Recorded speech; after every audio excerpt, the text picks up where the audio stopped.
अगर नया बिज़नेस शुरू करने का सोच रहे हैं तो कुछ चीज़ें दिमाग में रहती है। तो कमर्शियल के लिए बेस्ट इनपुट रहता है 1.7 या 1.3। तो ये सेकंड टॉप मॉडल है और ये बेस बिना कार्गो के।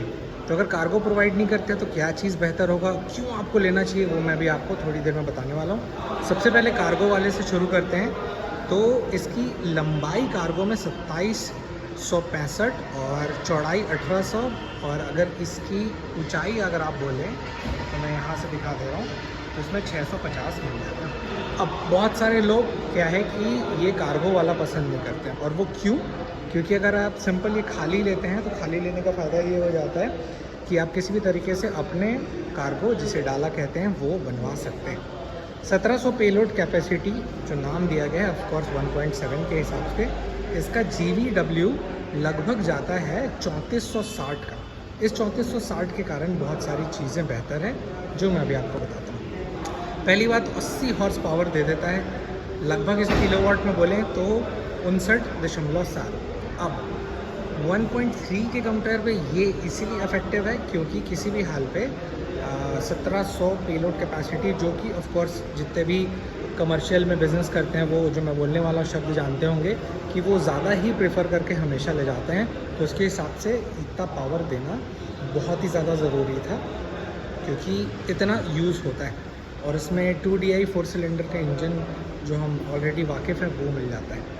इसके अलावा अब छोटी मोटी चीज़ें मैं बता देता हूँ।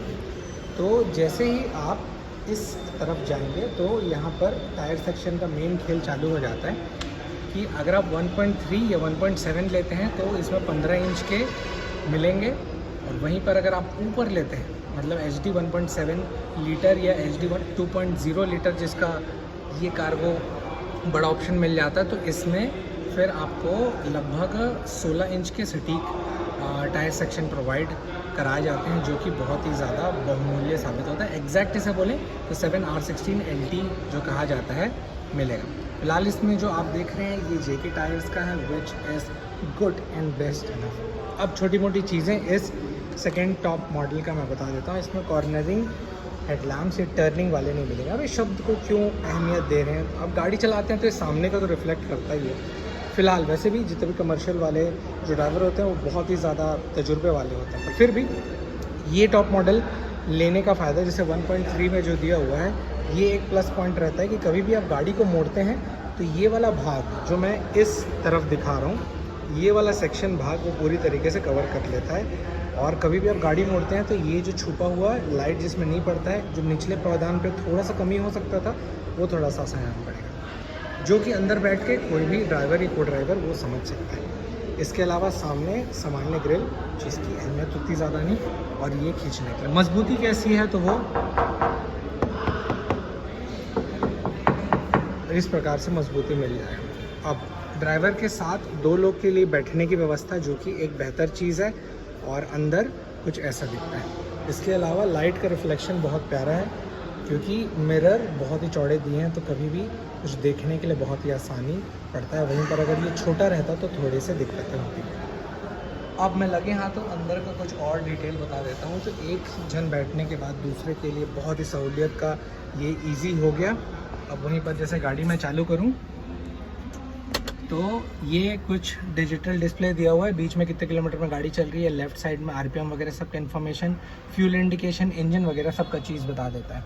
सेम एज इट इज़ उसमें भी वही इनपुट मिल जाएगा। चाबी किस प्रकार की मिलेगी तो आपको वही मिलती है। ये जो छोटी मोटी अपडेट के कारण शायद 2024-25 के लिए ये एक थोड़ा बेहतर हो जाएगा। HD 1.7 है। अब और एक चीज़ बता देता हूँ कि इसकी मजबूती कैसी है, तो आवाज़ सुनिएगा, इसमें हल्का फील हो रहा है। और वहीं पर नीचे अगर मैं देखूँ तो इसका एक लेयर ऊपर ये है, और अंदर बेस संभालने के लिए वहाँ पर नट आप देख रहे होंगे ना, तो नट के बाद का एक लेयर है, जिसके कारण थोड़ी सी अच्छी मजबूती इस गाड़ी में मिल जाती है, जो मुझे लगता है इन्हें देना चाहिए था।